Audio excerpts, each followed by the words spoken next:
بسم اللہ الرحمن الرحیم۔ السلام علیکم ورحمۃ اللہ وبرکاتہ۔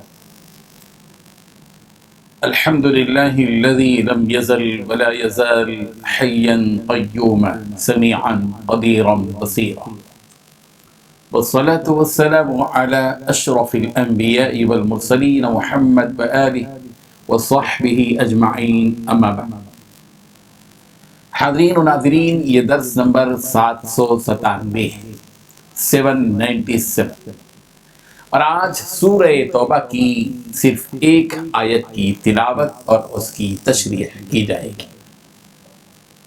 چلیے سب سے پہلے اس آیت کی تلاوت کرتے ہیں، لفظی ترجمے اور ترجمے کے بعد تشریح کرتے ہیں۔ اعوذ باللہ من الشیطان الرجیم، بسم اللہ الرحمن الرحیم۔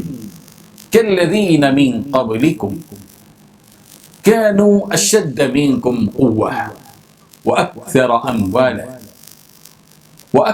أموالا وأولادا فاستمتعوا بخلاقهم فاستمتعتم بخلاقكم كما استمتع الذين من قبلكم بخلاقهم وخذتم كالذي خاضوا أولئك حبطت أعمالهم في الدنيا والآخرة وَأُولَئِكَ هُمُ الْخَاسِرُونَ۔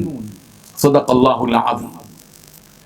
لفظی ترجمہ یوں ہے، کالذین، ان کی طرح ہو جو، من قبلکم، تم سے پہلے ہوئے، کانوا، تھے وہ، اشد، زیادہ سخت، منکم، تم سے، قوتاً، قوت میں، واکثر، اور زیادہ تھے، اموالاً، مال، و اولاداً، اور اولاد میں، فاستمتعوا، لہذا فائدہ اٹھایا انہوں نے، بخلاقہم، اپنے حصے کے ساتھ، فاستمتعتم، اور فائدہ اٹھایا تم نے بھی، بخلاقکم، اپنے حصے کے ساتھ، کما، جیسے، استمتع، فائدہ اٹھایا تھا، الذین، ان لوگوں نے جو، من قبلکم، تم سے پہلے تھے، بخلاقہم، اپنے حصے کے ساتھ، وخذتم، اور تم بھی فضول بحث میں الجھے، کالذی، جیسے، خاضوا، وہ فضولیات میں الجھے رہے، اولئک، یہ لوگ ہیں کہ حبطت، برباد ہو گئے، اعمالہم، ان کے عمل، فی الدنیا، دنیا میں،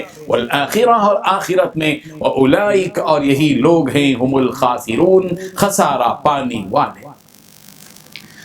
ترجمہ یوں ہے، تم منافق لوگ ان لوگوں کی طرح ہو جو تم سے پہلے ہو چکے ہیں، وہ تم سے بہت طاقتور اور مال اور اولاد میں کہیں زیادہ تھے، تو وہ اپنے حصے سے بہرایاب ہو چکے، سو جس طرح تم سے پہلے لوگ اپنے حصے سے فائدہ اٹھا چکے ہیں، اسی طرح تم نے اپنے حصے سے فائدہ اٹھا لیا، اور جس طرح وہ باطل میں ڈوبے رہے، اسی طرح تم بھی باطل میں ڈوبے رہے۔ یہ وہ لوگ ہیں جن کے اعمال دنیا اور آخرت میں ضائع ہو گئے، اور یہی نقصان اٹھانے والے ہیں۔ اس آیت میں 7 باتیں بتائی گئی ہیں۔ پہلی بات، منافقوں، تم ان لوگوں کی طرح جو تم سے پہلے ہو گزرے ہیں۔ دوسری بات، وہ طاقت میں تم سے مضبوط تر اور مال اور اولاد میں تم سے کہیں زیادہ تھے۔ تیسری بات، چنانچہ انہوں نے اپنے حصے کے مزے اڑا لیے۔ چوتھی بات، پھر تم نے اسی طرح اپنے حصے کے مزے اڑا لیے جیسے تم سے پہلے لوگوں نے اپنے حصے کے مزے اڑا لیے تھے۔ پانچویں بات، اور تم بھی ویسی ہی بیہودہ باتوں میں پڑے جیسے وہ پڑے تھے۔ چھٹویں بات، یہ وہ لوگ تھے جن کے اعمال دنیا اور آخرت میں غارت ہو گئے۔ ساتویں بات، اور یہی وہ لوگ تھے جنہوں نے خسارے کا سودا کیا۔ بزرگان محترم، اس آیت میں منافقوں سے خطاب کرتے ہوئے کہا جا رہا ہے کہ تم بھی انہی لوگوں کی طرح ہو جو تم سے پہلے تھے۔ اے منافقوں، تم بھی ان لوگوں کے جیسے ہی ہو جو فانی دنیا کی محبت میں پڑ کر دھوکہ کھا گئے تھے، لیکن تم سے پہلے جو لوگ تھے وہ تم سے زیادہ طاقتور تھے، ان کے پاس تم سے زیادہ طاقت و قوت تھی، تم سے زیادہ وہ صاحب مال اور صاحب اولاد تھے۔ جس طرح وہ لوگ دنیا کی محبت میں ڈوب گئے تھے اور دنیا حاصل کرنے میں غرق ہو گئے تھے، تمہاری حالت بھی انہی جیسی ہے، تم بھی انہی لوگوں کی طرح مال اور اولاد حاصل کرنے میں لگے ہوئے ہو۔ زائل ہونے والی لذتوں اور دنیا کے مزوں نے تم کو نشے میں مبتلا کر دیا ہے۔ دنیا کی ان ساری نعمتوں نے تم کو اللہ کے کلام سے اور اس کے رسول کی ہدایت سے محروم اور غافل کر دیا ہے۔ تم ان تمام برے اعمال کے برے انجام سے بے خبر ہو۔ تم کو آخرت کی کامیابی کی کوئی فکر نہیں ہے۔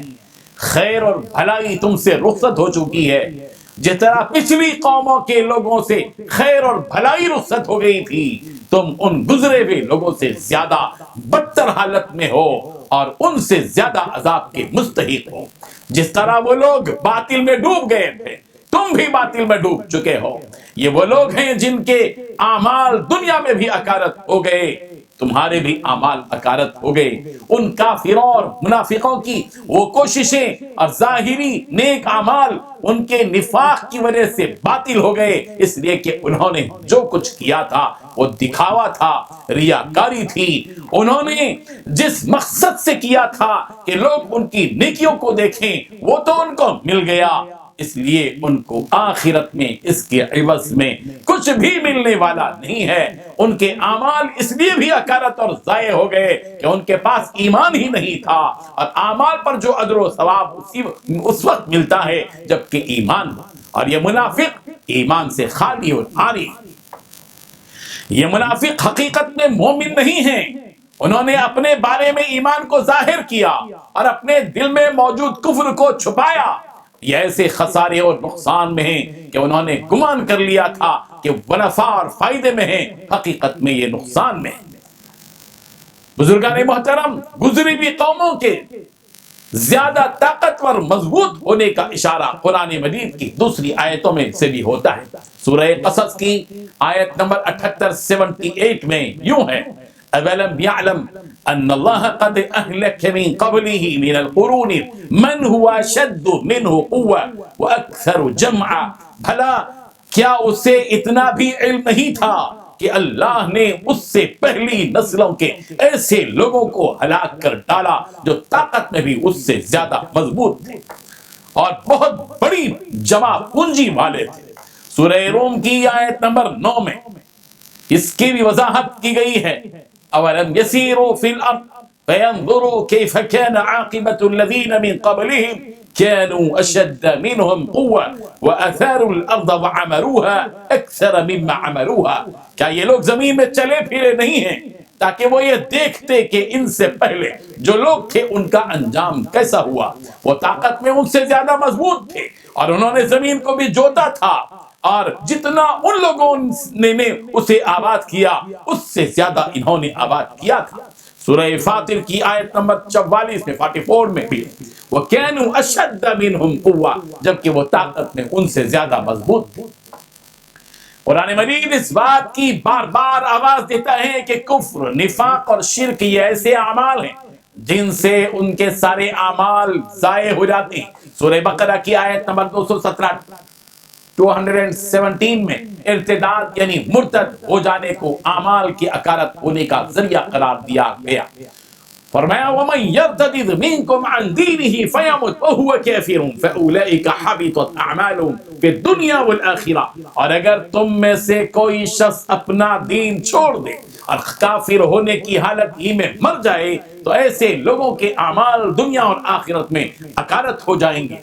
مشرکین کے بارے میں سورہ توبہ کی آیت نمبر 17 میں یوں ہے: اولئک حبطت اعمالهم، یہ وہ ہیں کہ ان کے اعمال اکارت ہو گئے۔ سورہ کہف کی آیت نمبر 105 میں یوں کہا گیا: اولئک الذین کفروا بآیات ربهم ولقائه فحبطت اعمالهم، یہ وہی لوگ ہیں جنہوں نے اپنے مالک کی آیتوں کا اور اس کے سامنے پیش ہونے کا انکار کیا، اس لیے ان کا سارا کیا ہوا اکارت ہو گیا۔ اللہ تبارک و تعالی ان حقیقتوں کو سمجھنے کی توفیق عطا فرمائے، آمین۔ وآخر دعوانا ان الحمد للہ رب العالمین۔